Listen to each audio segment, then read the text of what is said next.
Welcome back to Nasdaq Trade Talks. I'm your host, Jill Malandrino, Global Markets Reporter at Nasdaq. We've been coming to you live from Inside ETFs in Hollywood, Florida.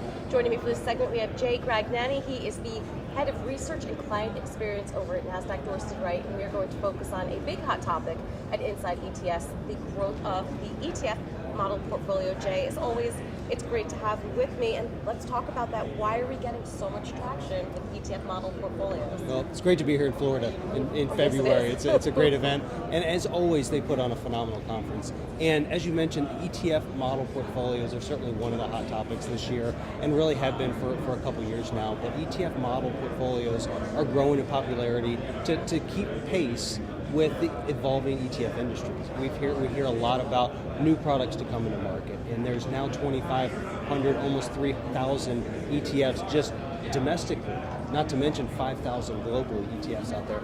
And so ETF model portfolios provide a way for advisors to make sense of all of those ETFs and bring them to their clients in a more usable format.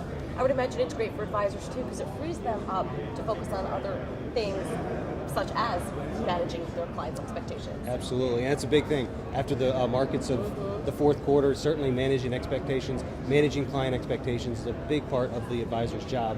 And with the model portfolios, what we do is we try to help provide model portfolios that are set up in a systematic and a rules-based fashion, such that they can utilize different pockets of those portfolios for their client needs, whether it be total, strategic, or tactical asset allocation models, to more concentrated areas such as sector rotation strategies or country rotation strategies. And these are all offered through the Nasdaq Dorsey Wright platform. Exactly. We have a number of models. We have about 35 different guided ETF models that are available through our research platform. We also have other models that are available on different either TAMP or UMA platforms as well out there for advisors. All right, well, while we have you here, we're going to have to get your Q1 and 2019 outlook. As you had mentioned before, Q4 in 2018 looks very, very different than the way we opened up the markets for 2019. You're absolutely right. You know, the first 9 months of 2018 were relatively strong months for the market. Fourth quarter hit, and we saw a lot of concern, a lot of uncertainty in the marketplace over a lot of geopolitical problems, whether it be the China trade wars,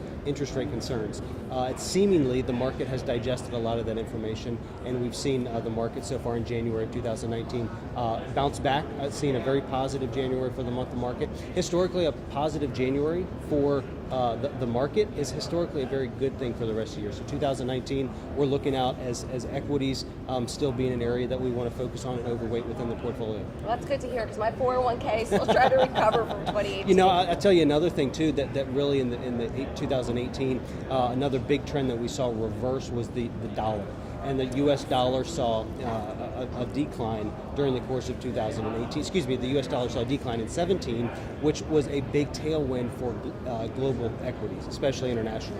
2018 was very different. A lot of headwinds because the dollar was strong. We've now seen that trend reverse again for the U.S. dollar, turning back into a negative trend just this year. So that should provide another tailwind for global equities. All right, Jay. As always, thank you for joining me. Great to be here. And thank you for joining me throughout the day from Inside ETFs in Hollywood, Florida. I'm Jill Malandrino, Global Markets Reporter at Nasdaq.